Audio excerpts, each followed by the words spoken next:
नमस्कार, ABP news में आपका स्वागत है। मैं हूं रोहित सिंह सावल और इस वक्त मैं गुड़गांव के सेक्टर 52 के वजीराबाद इलाके में हूं और ये जिस घर पे हूं एल्विश यादव का घर है और एल्विश हमारे साथ है। हाय एल्विश, हाउ आर यू? नमस्कार सर, कैसे हो आप? सब बढ़िया, आप बताइए कैसे हैं? मैं बढ़िया सर, बढ़िया।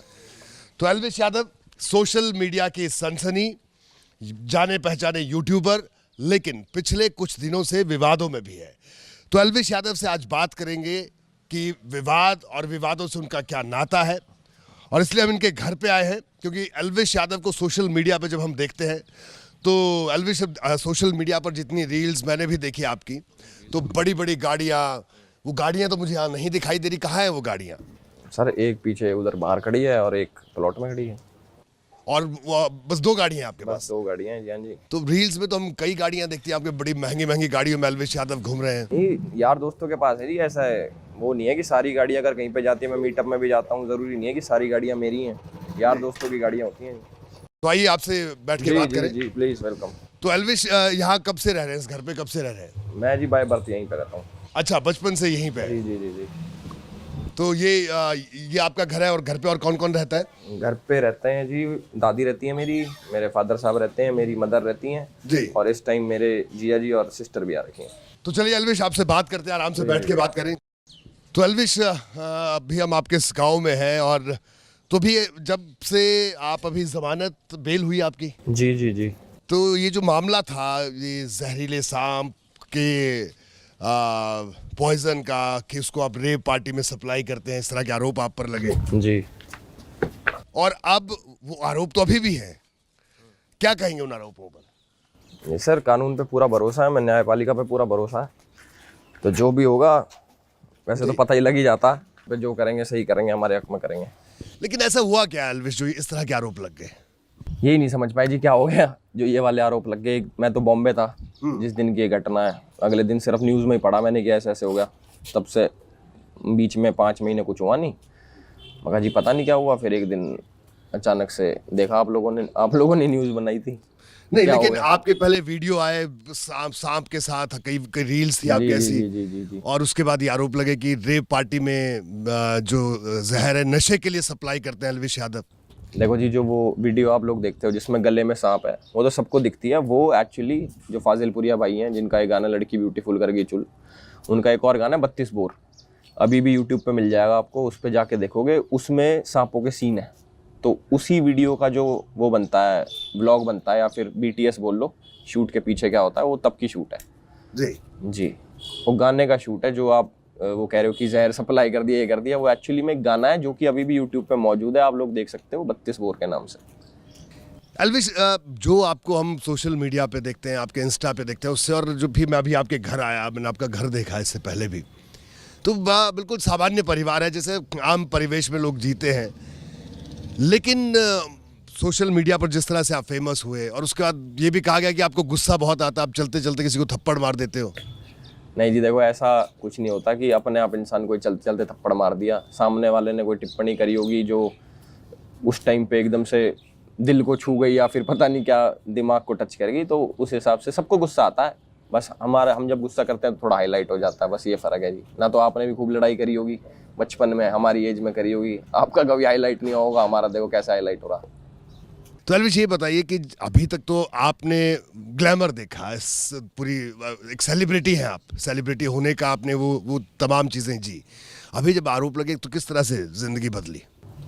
ये बुरा तो लगता है कि जब आप पे इल्ज़ाम लगते हैं, ऐसे नहीं किसी भी टाइप के इल्ज़ाम लगते हैं, मेंटल पीस एक तो ख़राब होता है, ऊपर से घर वाले उदास होते हैं, घर वालों का मेंटल पीस भी ख़राब होता है। तो काफ़ी चीज़ें, देखो पहले जैसे मैं नॉर्मल जीता था, ऑब्वियसली वैसा तो अब कुछ भी नहीं है।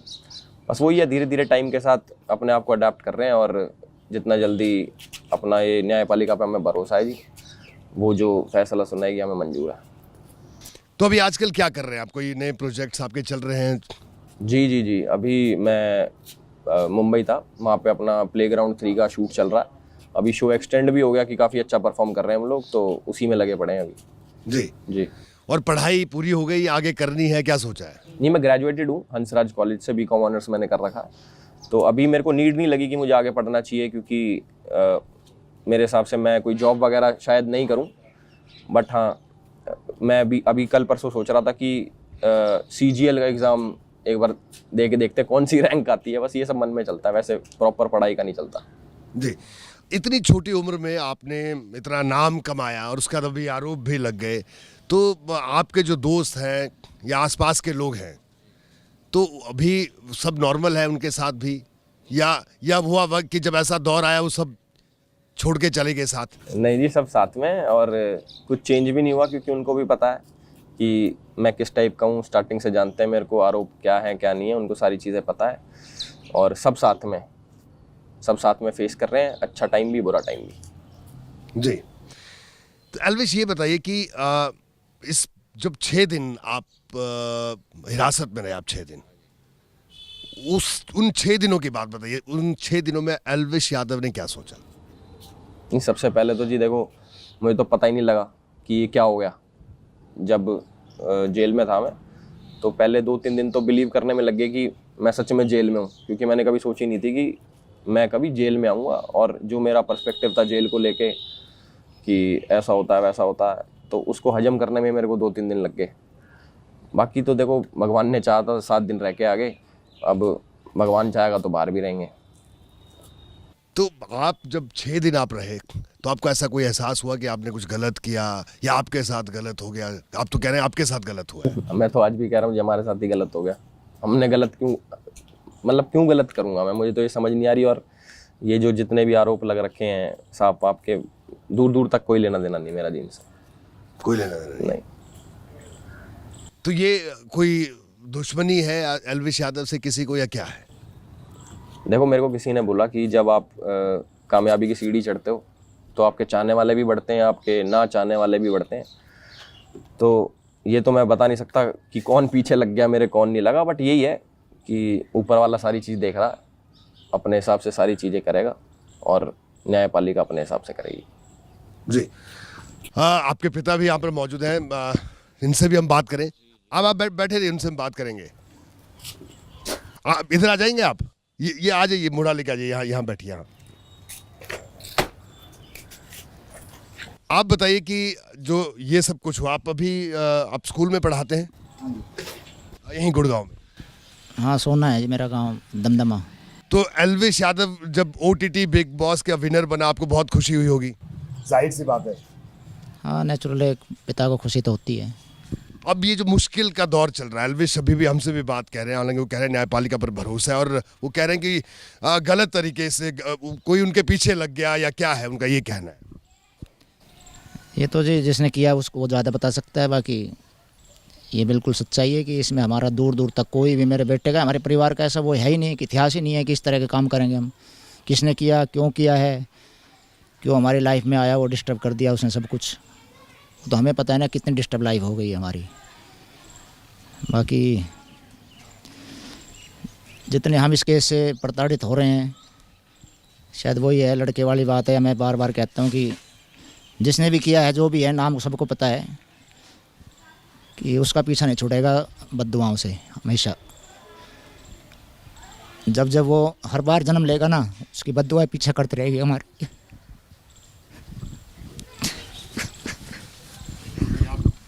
धीरे रखिए, ये मेरी उम्र नहीं है नोएडा चक्कर काटने की। जितने आंसू हमने बहाए हैं, उसकी पीढ़ी दर पीढ़ी उसको झेलने नहीं देगी, मेरे आंसू पीछा करती रहेगी उसका। वो तो आराम से सोता है ना, चैन नहीं मिलेगा उसको कभी भी। एक पिता की वो है। हमें पता है ना कितना दुख है हमारे, सब कुछ डिस्टर्ब हो गया। मैं नौकरी जाना छोड़ दिया, मेरी माँ को 90 साल की बैठी है। क्या क्या बुरा किया था हमने किसी का? उसने तो कह दिया, और वो ही कहता है कि पर्सनल दुश्मनी नहीं है, उसका पर्सनल दुश्मनी है हमसे, लेकिन वो बताए तो सही आके आके कि कौन है वो, क्या कर दिया मेरे बेटे ने। आए, मिले, सामने बैठे, कहीं गुड़गांव केस डाल रहा है, कहीं कुछ कर रहा है। मुझे सुरक्षा चाहिए, अरे ले लो भाई सुरक्षा, हमारे से डरने की जरूरत नहीं है। हम कोई क्रिमिनल नहीं है कि हमसे धमके, हम नहीं, हमारा पैसा ही नहीं है, कुछ भी नहीं है। मेरा एक बेटा है और मुझे प्राउड है अपने बेटे पर, है मेरा ये। एल्विश, इस घड़ी में भी आपके पिताजी आपके साथ हैं, उनका कहना है कि प्राउड है उनको आप पर। जी, जैसे मैं जब भी जेल में था पीछे से मेरे को पता नहीं लग पाया वैसे ढंग से कि किसने क्या क्या करा, बट सब लोगों ने बताया कि आपके फादर साहब बहुत मेहनत कर रहे थे। मैं जब बाहर आके मिला, एक बारी कोर्ट में मिला अंदर, एक बार मुलाकात भी हुई थी मेरी। तो वैसे तो कभी यूजुअली पापा सामने से बोलते नहीं मेरे को कि I am very proud of you, but मैं अंदर से जानता हूँ कि बहुत प्राउड करते हैं मेरे पे, पूरा भरोसा करते हैं, और वो ना दिखाना चाहे तो भी दिख जाता है। और अब तो सामने से दिख रहा है। चिल मार रहा है, रिलैक्स।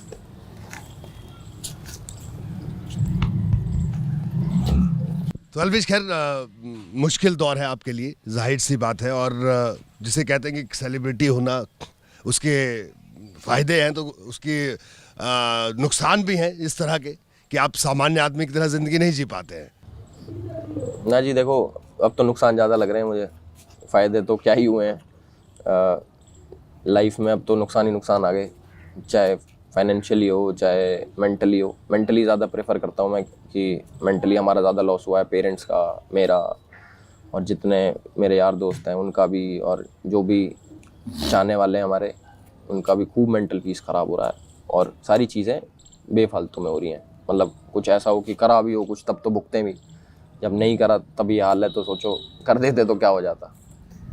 देखिए, रियल लाइफ और रील की अगर बात करें, रील में आप दिखते हैं, मैंने कहा ना अभी आते हुए जिक्र किया कि बड़ी बड़ी गाड़ियों में अलविश यादव घूम रहे हैं, लविश लाइफ जी रहे हैं। लेकिन मैं यहाँ पर देख रहा हूँ बड़ा सामान्य सा घर, जिसे आम लोग रहते हैं घरों में, ऐसे आप भी रह रहे हैं। आपके पिताजी, आपके माताजी से भी मिला नीचे जी। नहीं, ऐसा सच मैंने कुछ नहीं दिखाया कि मेरी बहुत लेविश लाइफस्टाइल है। 2 गाड़ियाँ हैं मेरे पे जो दिखती हैं वीडियोस में, और हमेशा उन्हीं को ही दिखाया मैंने, और मेरे जो यार दोस्तों की गाड़ी हैं बाकी। और ये मेरा घर है, ये मेरा गांव है, और ऐसे ही जीते हैं जी हम, ऐसे जीना पसंद है। ऐसे जीना पसंद है। वो कहते हैं कि जब शोहरत मिलती है, सफलता मिलती है, तो उसके बाद आदमी बदल जाता है, चेंज हो जाता है। अंकल एल्विश में कोई बदलाव आपने देखा उसके बाद? कुछ भी नहीं बदला जी, वैसा ही है जैसा पहले था, वैसे सबसे मिलता है। आप दोबारा आओगे, फिर आओगे, जब भी ऐसा ही मिलेगा। ये मिल के पता लगेगा वो लाइफ एक कलाकार की दूसरी लाइफ है, कि उसको क्या दिखाना है। पहले फिल्मों में देखते थे कि भाई हमें बुरा लगता है कि जो विलेन होते थे वो मारते थे, बड़ा बुरा। लेकिन असली लाइफ जब उनकी पढ़ी हमने अखबारों में, कि वास्तव में जीवन तो अलग होता है। ये अभी भी उसी 10x10 के कमरे में रहना पसंद करता है। अभी उसकी सिस्टर आई हुई है, उन्हें वो कमरा दे रखा है, अभी भी मेरे वाले में सो जाता है, खाट पे हम दोनों साथ सोए। ऐसा कुछ नहीं है, मतलब कि पता तो मुझे है ना कि इसको क्या चाहिए। कुछ नहीं, नॉर्मल, बिल्कुल नॉर्मल, वही चटनी रोटी खाने वाला, चाय लस्सी कह के, सिंपल बिल्कुल, और आगे भी रहेगा, ऐसा कुछ नहीं बदलेगा। तो एल्विश, क्या अच्छा लगता है अगर निजी ज़िंदगी में भी? अंकल कह रहे हैं कि रोटी चटनी खाना पसंद है। हाँ जी, रोटी चटनी खाना तो हमेशा से पसंद है मेरे को। मेरा फेवरेट फूड ही बल्कि ये है कि रोटी हो, नूनी घी हो, और चाय चटनी हो साथ में। बहुत लोगों को शायद नहीं पता होगा, अंगाकड़े भी बड़े पसंद है मुझे, बाजरे की खिचड़ी बड़ी पसंद है। तो ये जो बेसिक लाइफस्टाइल है, ये स्टार्टिंग से है। इसका टेस्ट मैं भूल भी नहीं सकता, और मैं भूलना चाहता भी नहीं। मैं चाहता हूँ सदा मैं ऐसे ही खाते रहूँ, क्योंकि अच्छा लगता है मुझे। फैंसी चीज़ों से थोड़ा दूर, अपने गांव की तरफ और अपने कल्चर की तरफ ज़्यादा। अभी हम देख रहे थे जब आप ओटीटी जीत कर आए तो बड़ा गुड़गांव गांव में भी आप मुख्यमंत्री के साथ आपने मंच शेयर किया, खूब भीड़ वहां पर थी, तमाम लोग वहां पर थे। तो कई तरह की चर्चाएं होने लगी कि देखिए एल्विश यादव के साथ तो राजनीति लोग भी उनके साथ हैं। तो जब इस मुश्किल दौर में वो राजनीति से जुड़े हुए लोगों ने किसी ने साथ दिया? ये राजनीति से जुड़े लोगों ने साथ दिया होता, हम यहाँ ऐसे थोड़ी कर रहे होते अपना मेंटल पीस खराब। ऐसा कुछ नहीं होता जी कि राजनीतिक आदमी आपका साथ दे, आपके ऊपर हाथ हो, तब कुछ अच्छी चीज़ें होती हैं या फिर आप बच जाते हो। जो होना होता वो हो जाता। अब मैं बिग बॉस जीत के आया और खूब अच्छे से हमने सेलिब्रेट करा। माननीय मुख्यमंत्री जी जो हमारे पहले एक्स चीफ मिनिस्टर साहब थे, खट्टर साहब, वो भी आए थे, खूब उन्होंने सराहना करी। तो ये सब टाइम के साथ चलते रहता। ऐसा कुछ नहीं है कि कोई हमारी हेल्प कर रहा है, कुछ नहीं है। सब बेसिक अगर हेल्प कर रहा होता तो ये सिचुएशन ना होती, आपको भी पता। तो आपका कहना है कि लोगों को आपको उस वक्त मदद करनी चाहिए थी, उन लोगों को भी मदद करनी चाहिए थी जो लोग, जब आप जीत कर आए, जो लोग आपके साथ हैं। जी, मदद की ऐसी नीड नहीं है कि मदद करनी चाहिए थी। मुझे नहीं पता उनकी मदद से क्या होता क्या नहीं, पर अब न्यायपालिका पे है सारी चीज़ें और पूरा भरोसा है न्यायपालिका पे। जो डिसीजन लेगी हम तो पूरा सपोर्ट कर सकते हैं, पूरा कोऑपरेट कर सकते हैं। जी अंकल, आखिर में आप क्या कहेंगे? पूरा देश आपको इस वक्त देख रहा है, सुन रहा है। मैं पहले भी कह के आया, शायद आप थे या किसने इंटरव्यू लिया था कि हमारे परिवार ने, उसमें बात इसकी नहीं है कि मेरे लड़के पे ये चीज़ें लगी है, पूरे परिवार पे ही है ये चीज़ें सारी, क्योंकि हम सभी फेस कर रहे हैं। तो हमारी तरफ से ऐसा कोई भी काम नहीं हुआ है और नहीं होगा कि जिसको इसके चाहने वाले या ना चाहने वाले, हालांकि मैं मानता नहीं कि ना चाहने वाले भी होते हैं, सभी चाहते हैं कि जिससे उनका सिर या आंखें नज़रें झुक जाए। और झूठ के पाँव नहीं होते हैं, सत्य की हमेशा जीत होती है। और ज़्यादा न्यायपालिका है, अब तो मैंने सुना है कि चार्जशीट होगी इस केस में, क्योंकि वकील साहब ने अभी फ़ोन आया था नोएडा से कि आज अखबारों में आया हुआ कि चार्जशीट पुलिस ने फाइल कर दी है। वो उनको करना ही था, कोई नहीं, अब न्यायपालिका है। और ज़्यादा यही है जो संदेश कि बच्चे को प्रे करें इसके लिए। अलविश, ये अभी पता लगा मेरे को कि चार्जशीट फाइल हो गई, तो मैं स्टार्टिंग से बता रहा हूँ कि फैसला अब न्यायपालिका के हाथों में। और सब जितने भी लोग देख रहे हैं उन सबको, जैसे फादर साहब ने हमारे बताया कि सत्य की जीत होती है, झूठ के पाँव नहीं होते। मैं बिल्कुल इस चीज़ पे बिलीव करता हूँ। और जो हमें चाहने वाला देख रहा है, प्रे करें और सबको good wishes and thank you. तो अलविश, आपका बहुत बहुत शुक्रिया हमसे बात करने के लिए। अलविश यादव हमारे साथ थे, जिनका कहना है कि वो बेगुनाह है और उनका कहना है न्यायपालिका पर पूरा भरोसा है।